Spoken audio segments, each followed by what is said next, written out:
My name's Ted Foulger. Now, a couple of weeks ago, Mark Dawes uploaded a video called Best Interest or Best Price.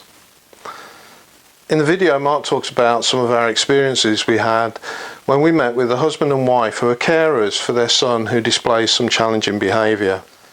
I'd like to spend a few minutes of your time talking about care plans and the role of trainers in restrictive physical interventions, and I'm going to use this family as an example. The couple employ some people as carers, and they're joint funded by Health and Social Care to do this.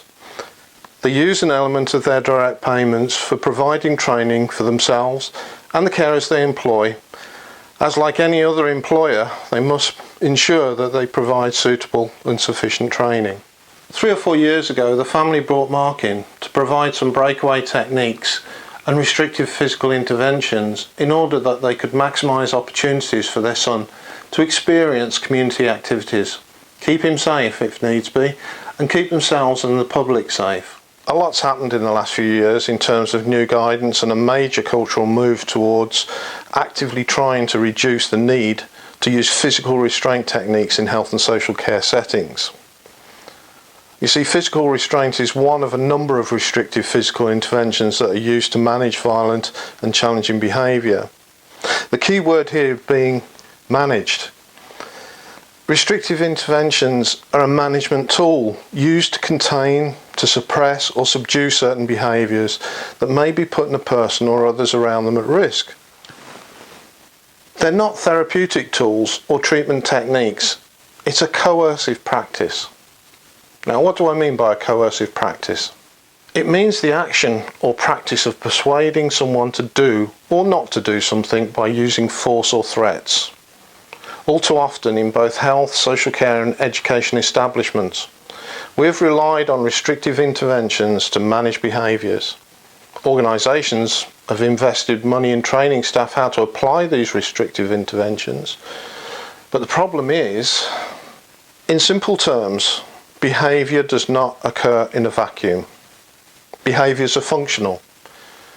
They serve a purpose, and if that purpose is achieved, the behaviour is rewarded, and the more likely we are to use that behaviour again. If we punish, suppress or contain a bad behaviour, it doesn't necessarily follow that the behaviour will be replaced by a more appropriate or socially acceptable behaviour. A person will select a simple behaviour in the hope that it gives them the same desired consequence or reward to the behaviour that was managed. If the desired consequence is achieved, then a new link is established and the behaviour is likely to be used again.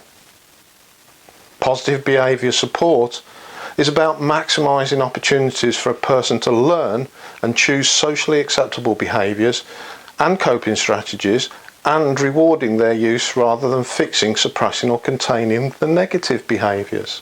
There are 4 basic elements to a positive behaviour support plan. There needs to be a functional assessment of a person's behaviour, strengths and needs. There needs to be a record of the positive or proactive ways carers will be helping a person develop. There needs to be a record of any management strategies that may be needed to keep people safe.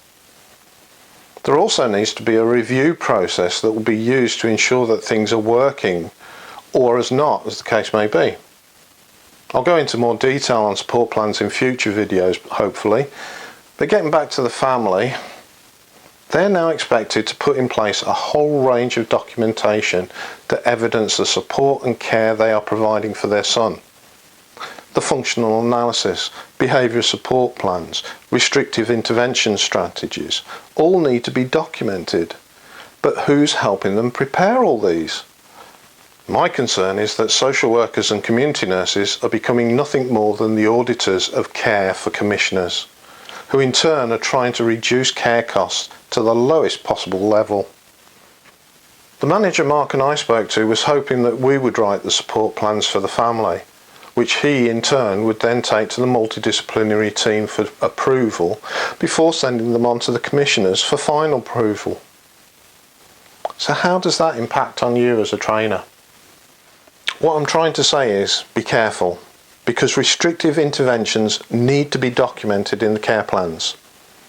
You may get drawn into writing up or signing off these strategies, but these should only be a very small part of the plan, and if the rest of the care plan is ineffective, then there will be an over-reliance on the use of restrictive interventions, and then who will be held responsible?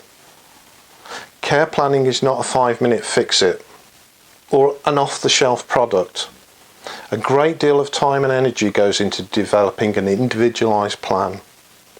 Time is money, and it's far quicker to audit a care plan than to write one, which is why there is more and more pressure on care providers to do all the legwork and for multidisciplinary teams just to review them.